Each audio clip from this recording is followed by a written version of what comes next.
Hello, it's Michael Watts here, back for another episode of Luthier Stories, where my guest is the sensational John Monteleone. Now, I wanted to give you a little bit of context before we dive into the conversation that you're about to watch. I have been a huge fan of John's work for many years, and when the opportunity arose to interview him for the Archtop Foundation, the Blue Guitar Collection, I asked if it might also be possible to set aside some time to do an episode of Luthier Stories. And that is what I'm about to share with you now. We didn't have a lot of time together, and as such, I chose to hone in on one subject in detail.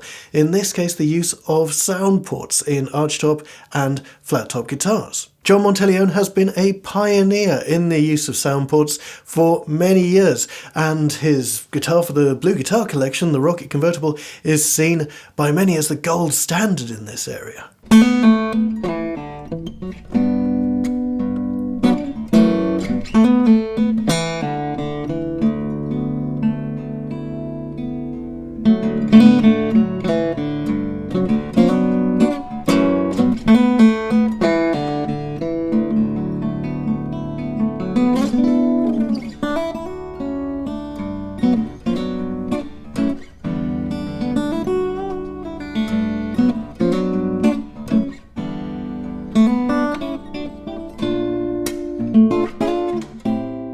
It has been a dream of mine for many years to spend time at John Monteleone's workshop. He is a legendary figure in the world of the handmade guitar. But don't just take my word for it. Here's Mark Knopfler with his side of the story. There's a tradition of great violin makers in Italy, from Stradivarius and Guarneri and Amato and then Cremona in Italy. And there's a tradition of making these F-hole guitars in New York City by Italians, and it's sort of a strange parallel, D'Angelico and Cristo, and now a man called John Monteleone. And I met John Monteleone, and it was like meeting Stradivari. I'm sure it was like that. He's like Leonardo da Vinci in a way, and you can see more footage that I shot with John that day at theblueguitars.com. You can learn more about my work for the Archtop Foundation in this episode of Luthier on Luthier, the Fretboard Journals podcast hosted by Michael Bashkin. And finally, a beautiful film has just come out. It's called The Chisels Are Calling. It's all about John's life and work. I can thoroughly recommend it, and there is a link below. Right, that's enough from me. Off we go to the Monteleone Guitars Workshop in Islip, New York.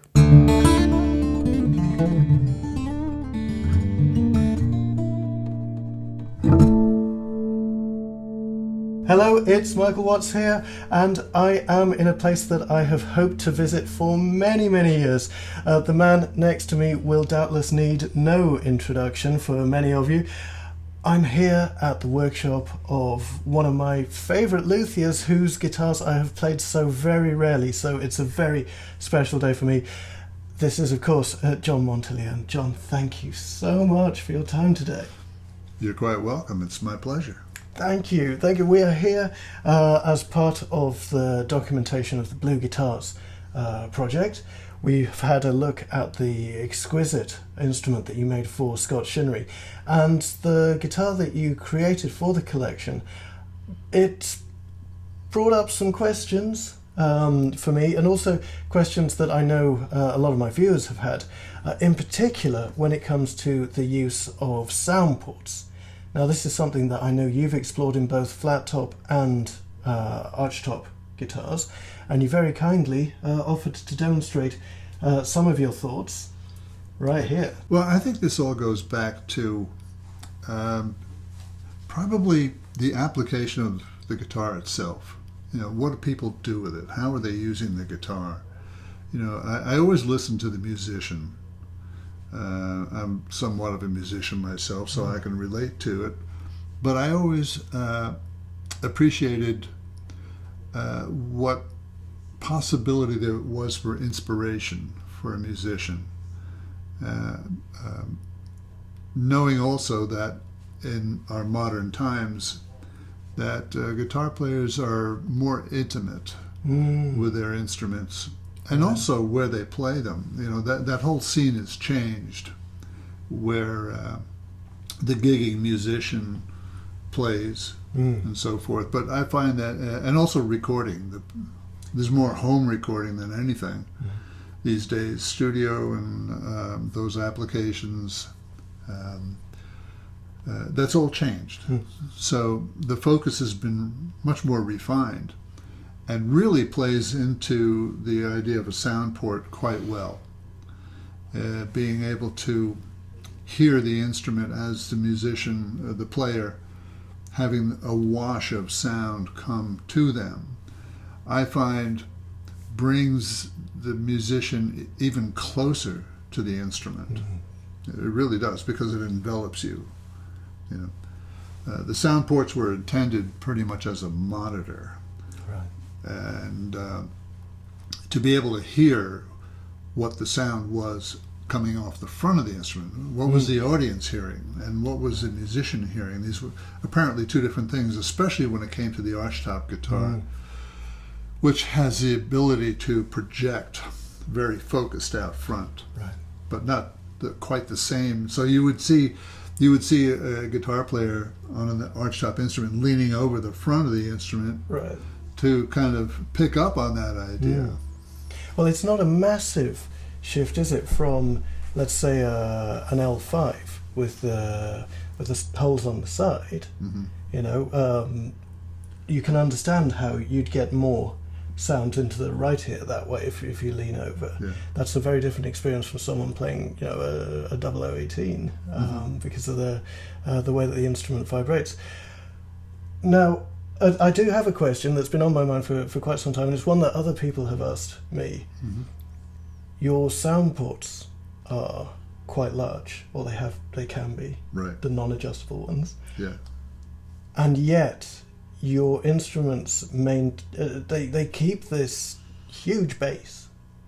I've been asked, how do you do it? Okay. Well, the dynamic response is something that I would build regardless of the sound ports.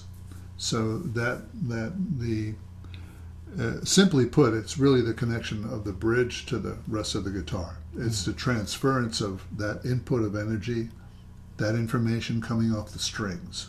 So how the strings are excited and put into motion, that information is now received by the bridge and now put into the rest of the guitar. It's carried down into it.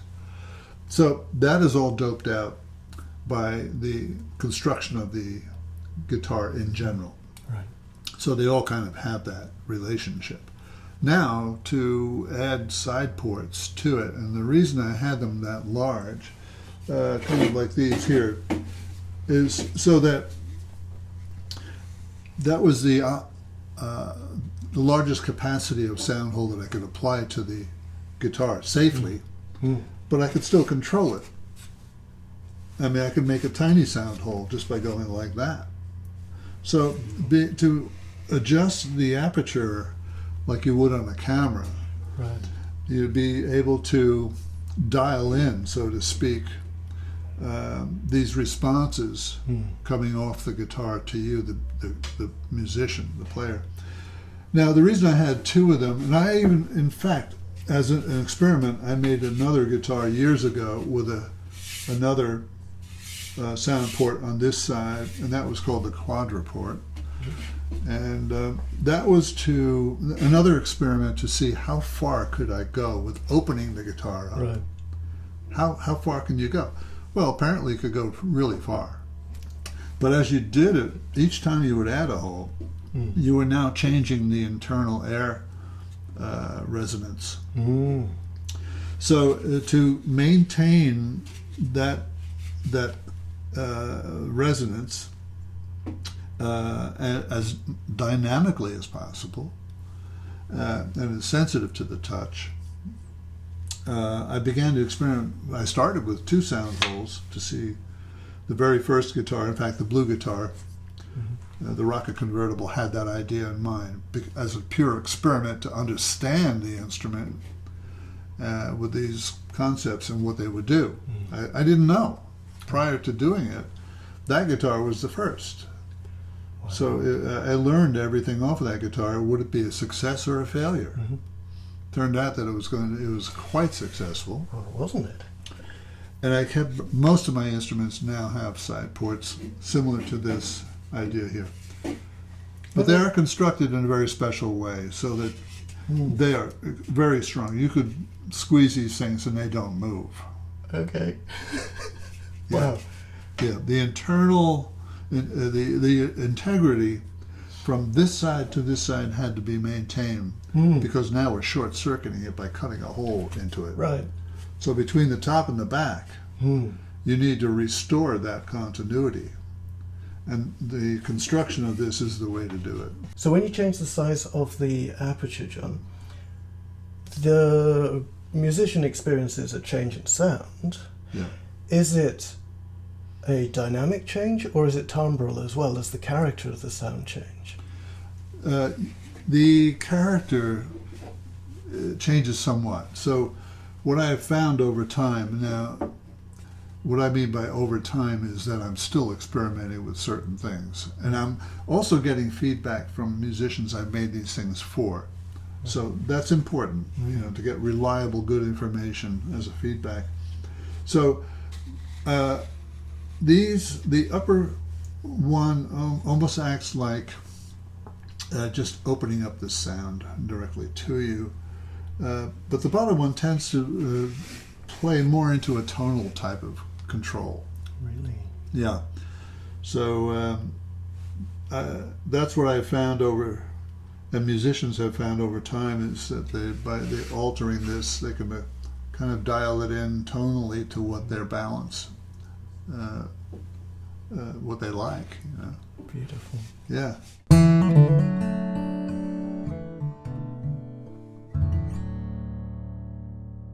So this very guitar was the original prototype for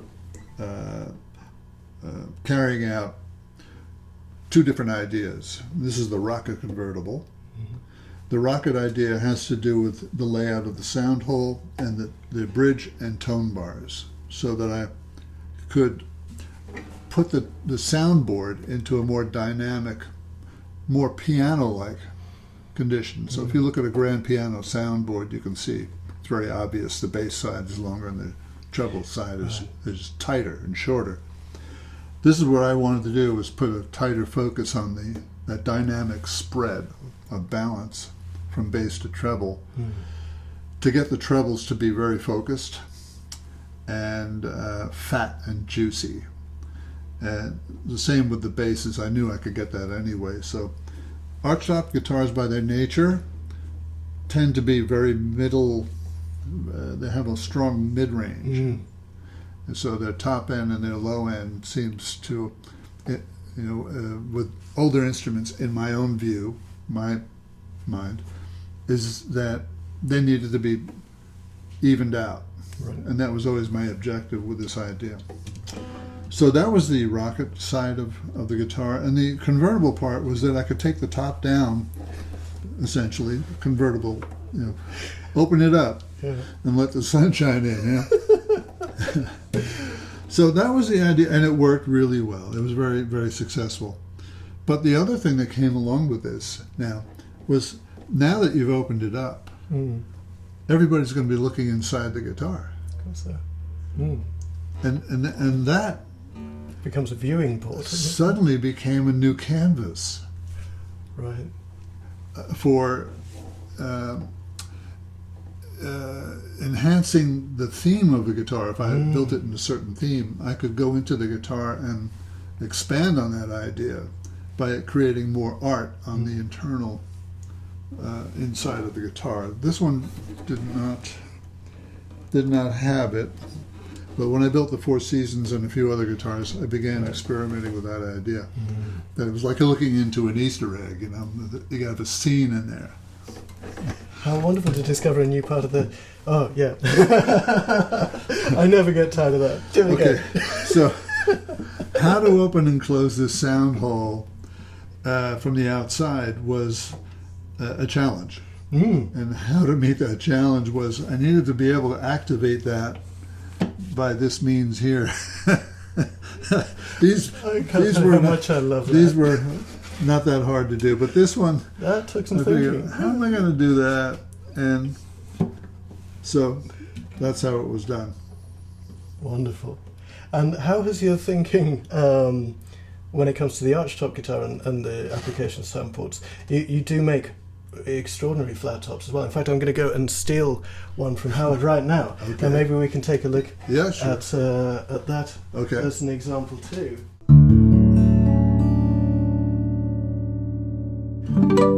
Right, here it is, freshly stolen. This exquisite instrument belongs to Howard Emerson. I've recorded a wonderful session with him just now. I watched the creation of this guitar vicariously through the AGF, the Acoustic Guitar Forum. Every time Howard posted a picture, I would just get goosebumps, and it's incredible to be in the same space as this wonderful, wonderful instrument. Yeah, the smaller body guitars have always been intriguing to me, and luckily enough, they've been intriguing to a few of my clients. So the flat top guitars is something I just started with. My very first several guitars are flat tops. In fact, I have my first one in there, and I have my second one over here that I restored recently. So I've always had a fondness for the flat top, and then as the years went by and I got to know Mario McAferry and we built some guitars together and so forth, coming out of that experience, I said, this size guitar would lend itself really well to a fixed pin bridge X-brace guitar design, to which it was never done. So I came up with the Hot Club model at that time. This goes back years. So since then, I had made some sort of Martin-inspired guitars. This one is sort of 00 inspired, but with some minor changes here and there. The cutaway, of course. The scaling is a little different, of course. What is the scale on that? Is it 24.5? 24 and 3/4. Oh, 24.75. Yeah. And then the side sound hole here, to which I probably should have put a sliding port on it, because I know Howard is complaining it's too loud. So it is a huge sound. So I'm making a kind of a plug for the side, so I can control that. But it's always fun. I love these things. It's maybe a challenge, but a welcome one, to try and make a guitar that is completely responsive off the finger, off the touch, to have that dynamic capacity, the slightest touch, or if you really dig into it, it doesn't break up. That's always one of the problems with some of these guitars. If you really lean into them, they tend to get muddy and break up and so forth. But you can really, it has the definition. Yes, it does. Gorgeous thing. There you go. Thank you. Well, it's in one of Howard's It's in one of his tunings. beautiful. Yeah, you see, he comes from that sort of wonderful. Is this slack key? Would you call that a slack key? I'm not sure about that. It sounds similar to it, but he plays an different He does alternate all sorts of tunings. things. It's not one tuning. It's Exactly, A and bunch of he them. did such a beautiful performance of one of my favourite songs. It ain't necessarily so.